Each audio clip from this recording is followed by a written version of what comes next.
henkilöä tai osallistujia näissä meidän kerhoissa vuoden aikana. Ja meidän jäsenmäärään nähden 860 jäsentä, niin aika moni jäsen vierailee kerhoissa useammankin kerran. Se on ilahduttavaa. Meillä kaiken kaikkiaan kerhoja, joita on toiminnassa ollut, niin oli 16. Meillähän on sekä liikunta että tanssi, että maalaus, käsityö, laulu, hyvin monenlaisia kerhoja. Ja yksi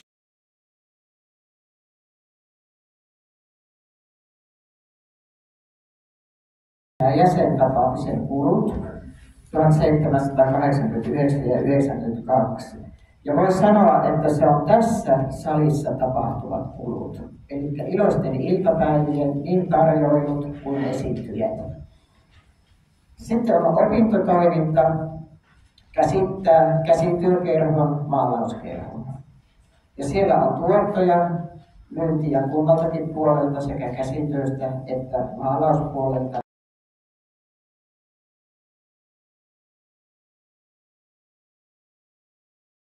Ja kiitos, että sain tulla kaiken kaikkiaan esittelemään itseni ja kaiken kaikkiaan, että tiedätte kuka olen. Aloitin tosiaankin piirin puheenjohtajuuden tuosta vuoden alusta ja olen siinä mielessä ihan uusi tässä toimessa. Ja voin sanoa heti aluksi, että tietysti toivon kaikilta tukea. Haluan tosiaankin esitellä itseni. Nimi on Seppo Kotilainen. Elämäntyöni olen tehnyt Heinäveden kunnan palveluksessa opetustoimessa. Syntyisin olen Rääkkylästä, Rääkkylän Rustokorvia, niin kuin sanotaan täällä päin, ainakin Liperissä päin. Ja siinä mielessä Rääkkylähän tietysti kuuluu Pohjois-Karjalaan, Heinävesi kuuluu Etelä-Savoon, mutta vuoden 2020 alusta niin Heinävesi siirtyi Pohjois-Karjalaan, joten tunsin silloin, että oli kuin olisin tullut kotiin. Ja itse asiassa Eläkeliiton historia, miten olen tullut Eläkeliittoon, niin tulin tuossa vuonna 2019.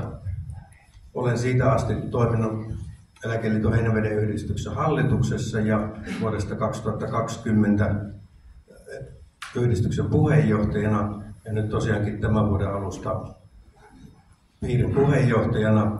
Ja itse asiassa kävi myöskin niin, että tämän vuoden alusta minut valittiin tuonne valtakunnallisen eläkeliiton hallitukseen, että olen monessa mukana ja hartioita alkaa painaa, mutta tiedän, että kun apuna on monenlaista asiantuntemusta, mitä nyt saan Joensuunkin yhdistyksestä, niin uskon, että tämä homma hoituu.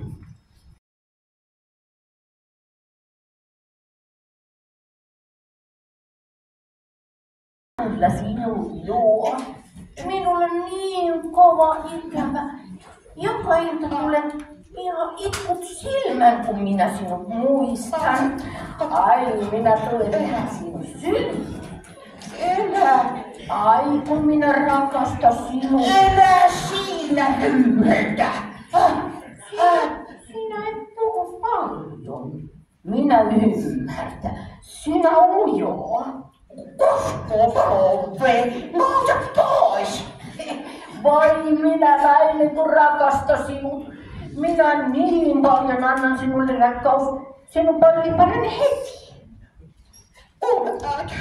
Mitä minä teen nyt?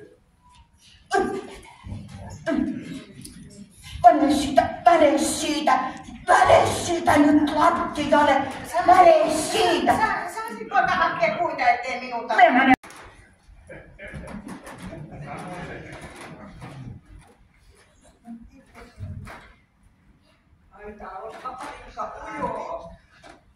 Minulla on tässä sitten semmoista ilmoitusluontoista asiaa, kun minä saan nämä hommat tässä hoidettua. Niin minä lähden naapurin vanha poika isänteen kosimaan. Vai niin, että elää nyt immenen höpäse, sinäkö kosi? Mitä ne kyläläiset sanoo? Jakautuu 4 vuotta jälleenhän minä olen sitä miestä käynyt kosimassa ja aina on hamekangas. Elämäni, Jaakko. Minun selän takana on tuommoista peliä pitänyt. Etkö sinä ymmärrä, että tuossa minä olen sinun miehesi ja minä olen tässä. Niin, on hyvät oltavat täällä ollut, että ei ole yhtään ehyttä mekaneekalletta panna päälle. Mutta kun käyn sitä naapuri-isänteen kosimassa, niin uusi hamekangas on tullut varmaan ja sitten voin minäkin käydä kylällä pyörähtelemässä. No, kumahtaneen näköinenhän tuo vähän on tuo sinun hame, mutta onko sinä... on niin monta kertaa paikattu ja niin lyhyesti kutistunut, että alushousut riittää. Elämäni, otetaan 2 mekkoa. Niin, ootko tyytyväinen, jos 2 mekkoa? En minä tyydy siihen, villäpäkki on myös saatava. Sitä vanhasta on niin ihan sun rispautuneet ja kyynärpäässä on isot reijät. No, se...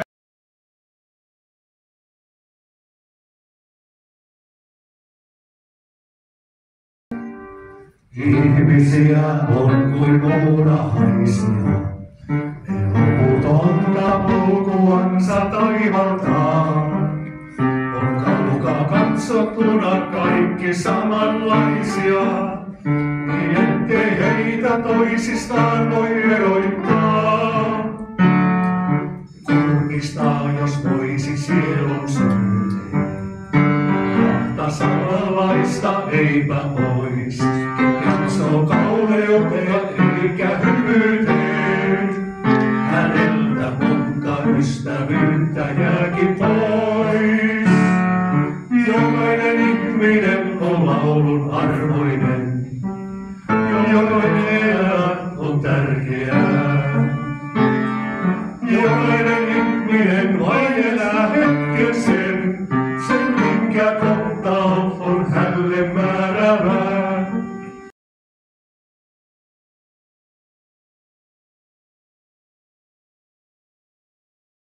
Tämän ystäväni J.L. Täytisen, joka on suuri kansanrunoilija, tunnettu laajemmin tuolla Venäjän Karjalassa, mutta on myöskin väläyttänyt taitojansa täällä Suomen Karjalan puolella hänen mietelauseilla, joka sopii hyvin tähän tilanteeseen, missä me nyt olemme, siis juhlistamme tosiaankin ystäväpäivää.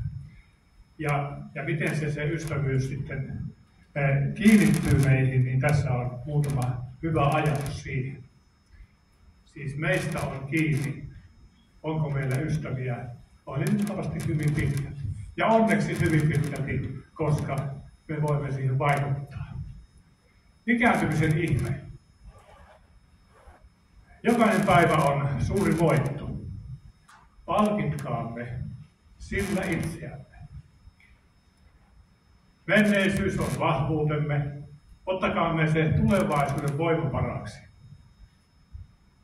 Elettyä elämää ei voi enää uudelleen elää, mutta uuden elämän voi aina aloittaa, koska vain. Hyvinvointi on sisässämme. Opeta Luoja näkemään se ja nauttimaan siitä.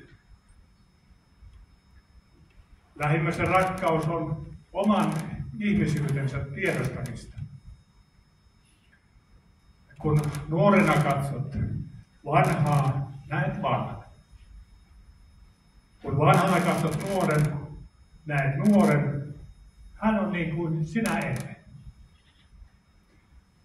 Nyt on taas uusi vuosi. Anna sen muutosten tuulien ottaa sinut valtaansa. Nauti, uusi päivä on sinun.